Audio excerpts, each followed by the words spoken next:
ಜನಸ್ಪಂದನ ನ್ಯೂಸ್ಗೆ ಸ್ವಾಗತ. ಆರ್.ವಿ. ದೇಶಪಾಂಡೆ ವಿರುದ್ಧ ಹಳೆಯಾಳದಲ್ಲಿ ಸುನಿಲ್ ಹೆಗ್ಡೆ ನೇತೃತ್ವದಲ್ಲಿ ಬಿಜೆಪಿ ಕಾರ್ಯಕರ್ತರ ಪ್ರತಿಭಟನೆ. ಮಹಿಳಾ ಪತ್ರಕರ್ತೆ ರಾಧಾ ಹಿರೇಗೌಡರು ಸೂಪರ್ ಸ್ಪೆಷಾಲಿಟಿ ಆಸ್ಪತ್ರೆ ಯಾವಾಗ ಎಂದು ಪ್ರಶ್ನೆಗೆ ಉಡಾಪೆ ಉತ್ತರ ಕೊಡುತ್ತಾ ಮಹಿಳೆ ಸಮೂಹಕ್ಕೆ ಅವಮಾನ ರೀತಿಯಲ್ಲಿ ವರ್ತಿಸಿದ್ದು ಖಂಡನೀಯ. ಇವರ ಸರ್ಕಾರ ಜಾರಿಗೆ ತಂದಿರುವ ಮಹಿಳೆಯರ ಯೋಜನೆ ಬಗ್ಗೆ ಕೊಚ್ಚಿಕೊಳ್ಳುತ್ತಿರುವ ಹಿರಿಯರು ವಯಸ್ಸಿಗೆ ತಕ್ಕಂತೆ ಮಾತನಾಡುವುದನ್ನು ಕಲಿಯಲಿ. ಮಹಿಳೆಯರ ರಕ್ಷಣೆಗೆ ಸರ್ಕಾರ ಯೋಜನೆಗಳನ್ನು ಜಾರಿಗೆ ತರಲಿ ಎಂದು ಮಾಜಿ ಶಾಸಕ ಸುನಿಲ್ ಹೆಗ್ಡೆ ಅವರು ಆಕ್ರೋಶ ವ್ಯಕ್ತಪಡಿಸಿದರು. ಬಿಜೆಪಿ ಪಕ್ಷದ ಕಾರ್ಯಕರ್ತರು ಹೆಚ್ಚಿನ ಸಂಖ್ಯೆಯಲ್ಲಿ ಮಹಿಳೆಯರ ನೇತೃತ್ವದಲ್ಲಿ ಪ್ರತಿಭಟನೆ ನಡೆಸುವ ಮೂಲಕ ಸರ್ಕಾರದ ಗಮನ ಹರಿಸುವುದರಲ್ಲಿ ಪ್ರತಿಭಟನೆ ನಡೆಸಲಾಯಿತು. ಈಗಲಾದರೂ ಸರ್ಕಾರ ಗಮನಹರಿಸಿ ಇವರ ಮೇಲೆ ಸೂಕ್ತ ಕ್ರಮ ಜರುಗಿಸುವಂತೆ ಸರ್ಕಾರಕ್ಕೆ ಸಂದೇಶವನ್ನು ರವಾನಿಸಿದ್ದಾರೆ. ಈ ಸಂದರ್ಭದಲ್ಲಿ ಮಂಡಲ ಅಧ್ಯಕ್ಷ ವಿಠ್ಠಲ್ ಸಿದ್ದಣ್ಣವರ್, ಪ್ರಧಾನ ಕಾರ್ಯದರ್ಶಿ ಸಂತೋಷ್ ಗಟ್ಕಾಂಬಳೆ, ಪುರಸಭೆ ಸದಸ್ಯರು, ಪಕ್ಷದ ಮುಖಂಡರು, ಕಾರ್ಯಕರ್ತರು, ಮಹಿಳೆಯರು ಭಾಗಿಯಾಗಿದ್ದರು. ವಯಸ್ಸಾದಂತ ವ್ಯಕ್ತಿ ಒಂದು ಪತ್ರಕರ್ತೆ ನಿಮ್ಗೆ ಕೇಳಿದಾಗ ಅವ್ರು ಹೇಳಿದ ನಂತರ ನೀವು ಆತ್ಮಾವಲೋಕನೆ ಮಾಡಬೇಕು. 9 ಸಲ ನಾ ಈ ಕ್ಷೇತ್ರದಿಂದ ಗೆದ್ದಿದ್ದೇನೆ, ಉತ್ತರ ಕನ್ನಡ ಜಿಲ್ಲೆಯ ಉಸ್ತುವಾರಿ ಮಂತ್ರಿಗಳಾಗಿ ಹೆಚ್ಚು ಕಡಿಮೆ 20-22 ವರ್ಷ ಇದ್ದೇನೆ, ರಾಜ್ಯ ಸರ್ಕಾರದಲ್ಲಿ ಮಂತ್ರಿಯಾಗಿ 20-22 ವರ್ಷ ಕೆಲಸ ಮಾಡಿದ್ದೇನೆ. ಈಗ ನನಗೆ ಅಧಿಕಾರ ಸಿಗಲಿಲ್ಲ ಅಂತ ಹೇಳಿ ಮುಖ್ಯಮಂತ್ರಿಗಳ ಸೋನಿಯಾ ಗಾಂಧಿ, ರಾಹುಲ್ ಗಾಂಧಿ ಕಾಲು ಹಿಡಿದು ಆಡಳಿತ ಸುಧಾರಣಾ ಆಯೋಗದ ಅಧ್ಯಕ್ಷನಾಗಿ ಅದನ್ನು ಅನುಭವಿಸ್ತಾ ಇದ್ದೇನೆ. ಇಷ್ಟೆಲ್ಲ ನನಗೆ ಅನುಭವಿಸ್ಲಿಕ್ಕೆ ಅವಕಾಶ ಮಾಡಿಕೊಟ್ಟಂತ ಹಳೆಯ ಕ್ಷೇತ್ರದ ಜನ, ಉತ್ತರ ಕನ್ನಡ ಜಿಲ್ಲೆಯ ಜನರಿಗೆ ನಾ ಏನು ಕೊಟ್ಟಿದ್ದೇನೆ ಅಂತ ನೀವು ಆತ್ಮಾವಲೋಕನೆ ಮಾಡ್ಕೋಬೇಕು.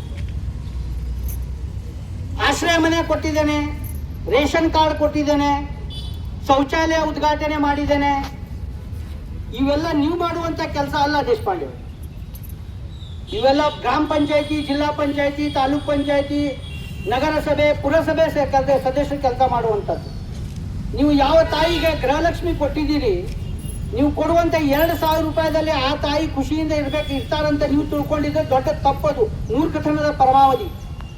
ಮನೆಯಲ್ಲಿರುವಂತ ತಾಯಿ, ಮನೆಯಲ್ಲಿರುವಂತ ಹೆಂಡತಿ, ಮನೆಯಲ್ಲಿರುವಂತ ಅಕ್ಕ ತಂಗಿ ಯಾವಾಗ ಖುಷಿಯಿಂದ ಇರ್ತಾರೆ? ಆ ತಾಯಿಗೆ ತನ್ನ ಮಗ ಒಳ್ಳೆಯ ಕಲಿಬೇಕು, ಒಳ್ಳೆಯ ಶಿಕ್ಷಣ ಪಡಿಬೇಕು, ಒಳ್ಳೆಯ ಉದ್ಯೋಗ ಸಿಗ್ಬೇಕು ಅವನಿಗೆ. ಆ ಹೆಂಡತಿಗೆ ತನ್ನ ಗಂಡನಿಗೆ ಊರಲ್ಲಿ ಉದ್ಯೋಗ ಸಿಗಬೇಕು, ಅವನನ್ನ ಸಂಸಾರವನ್ನ ಅತಿ ಹೆಚ್ಚು ಶ್ರೀಮಂತವಾಗಿ ಮಾಡಬೇಕು.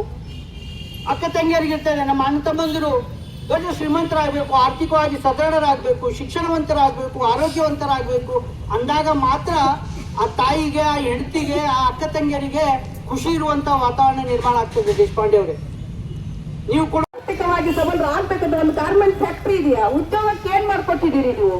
ಯುವಕರಿಗೆ ಅದು ಯುವ ನಿಧಿ ಅಂತ ಕೊಡ್ತಾ ಇದ್ದೀರಲ್ಲ, ಯುವಕರಿಗೆ ಉದ್ಯೋಗ ಕೊಡಿ ಸ್ವಾಮಿ, ಮಹಿಳೆಯರಿಗೆ ಉದ್ಯೋಗ ಕೊಡಿ, ಅದರಿಂದ ಆರ್ಥಿಕವಾಗಿ ಸಬಲರಾಗ್ತಾರೆ.